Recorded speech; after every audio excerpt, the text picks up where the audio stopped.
نحمده ونصلي على رسوله الكريم أما بعد فأعوذ بالله من الشيطان الرجيم بسم الله الرحمن الرحيم قال النبي صلى الله تعالى عليه وسلم إنما الأعمال بالنيات سارے اعمال کا دار و مدار نیتوں پر مبنی ہے۔ ہر انسان اپنے اعمال کو اخلاص پر مبنی رکھے اور یہ قبولیت کی بھی نشانی ہے، نجات کی بھی نشانی ہے، بلند درجے کی بھی نشانی ہے کہ آج ہمارا ہر عمل نماز سے لے کر حج تک، حج سے لے کر صدقے تک، زکوٰۃ تک، حتیٰ کہ ماں باپ کی خدمت کرنے تک سارا کا سارا ریا پر مبنی، دکھلاوے پر مبنی بن چکا ہے۔ آج اگر ہم کسی بھوکے کو کھانا کھلاتے ہیں تو پھر بھی دل کے اندر ریا موجود، اگر ہم کسی کے ولیمے پہ جاتے ہیں تب بھی دل کے اندر ریا موجود، اور کسی کو اپنے ولیموں پہ بلاتے ہیں، اپنے خوشی کے موقعوں پر بلاتے ہیں تب بھی ریا موجود، اگر کوئی خوشی اور غمی آ جائے تو تب بھی ہمارے اندر اللہ معاف فرمائے کہ ریا اتنا راسخ ہو چکا ہے، اتنا اندر گر چکا ہے کہ ہمارا کوئی عمل ایسا نہیں جو ریا سے پاک ہو۔ حج دیکھو، عمرہ دیکھو، نمازیں دیکھو، لیکن یہ یاد رکھنا کہ اللہ تعالیٰ کے ہاں ہر وہ عمل مقبول ہے جو ریا سے پاک ہو۔ آج ہمارے جنازوں کو دیکھو، غریب کا جنازہ دیکھو اور امیر کا جنازہ دیکھو، خان کا جنازہ دیکھو اور فقیر کا جنازہ دیکھو، واضح فرق نظر آئے گا کہ غریب کے جنازے میں لوگ نہیں جاتے، کوئی مالدار چودھری وڈیرا مر جائے تو اس کے جنازے میں، جنازگاہوں میں جگہ نہیں ہوتی، وہ کیا ہے؟ سارا کا سارا ریا موجود ہے۔ اور میرے اللہ نے جو فیصلے فرمائے ہیں وہ حق ہیں، میرے اللہ نے کثرت پر فیصلہ نہیں فرمایا کہ کسی کے جنازے میں کثیر تعداد لوگ ہوں گے تو بخشش ہوگی۔ یہ فضائل کی جو جہاں تک بات ہے، علیحدہ ہے کہ جس جنازے کے اندر، جس میت کا جنازہ 40 بندے پڑھے اللہ مغفرت فرما دیتا ہے، لیکن وہ اخلاص والے 40 بندے ہوں۔ لیکن اگر کثرت کو دیکھا جائے کہ بھئی ہمارا جنازہ بہت بڑا تھا اور بخشش ہو جائے گی، تو ایسی بات نہیں ہے۔ اس لیے ہم دیکھتے ہیں احادیث کے اندر، ہم دیکھتے ہیں کتابوں کے اندر، ایک صحابی رسول ہیں حضرت ابو ذر غفاری رضی اللہ تعالیٰ عنہ، سب نے نام سنا ہوگا، بڑے چوٹی کے صحابی ہیں، اور پھر یہ ایسے مقدس صحابی ہیں کہ ان کی بیوی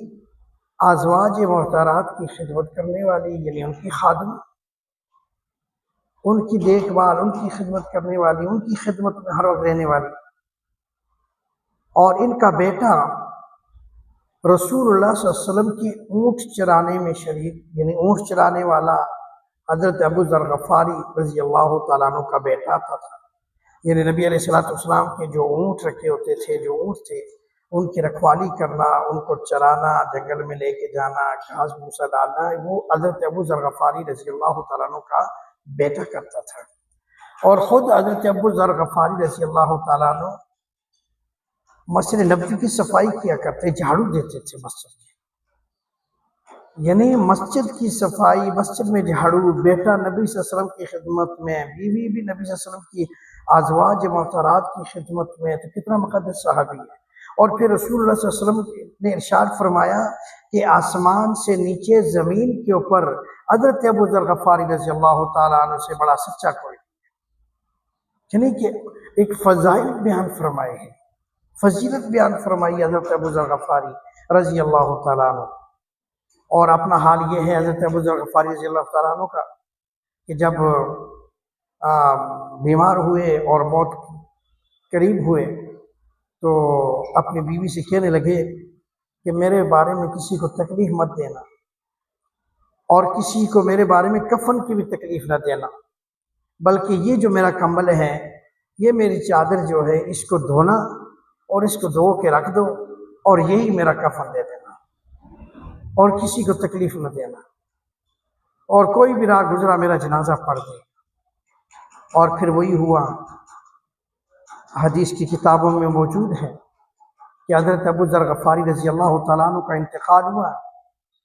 تو کوئی بھی نہیں تھا پاس سوائے بیوی کے، تو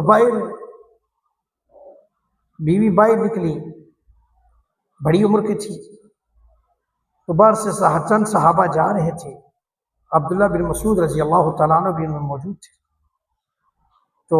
دیکھا تو یہ پریشان حال کھڑی ہے، تو پوچھا عبداللہ بن مسعود نے کہ کیا مسئلہ ہے؟ تو انہوں نے عرض کیا کہ میرے خاوند کا انتقال ہو گیا ہے، اس کے جنازے کو کچھ جنازہ ادا کرنا ہے۔ تو وہ صحابی جب اندر گئے تو جا کر دیکھا تو اللہ اکبر کا نعرہ لگایا، فرمایا اوہو اتنا بڑا مقدس صحابی ابو ذر غفاری کا جنازہ ہے۔ انہیں غسل دیا، وہی چادر ان کو کفن پہنائی اور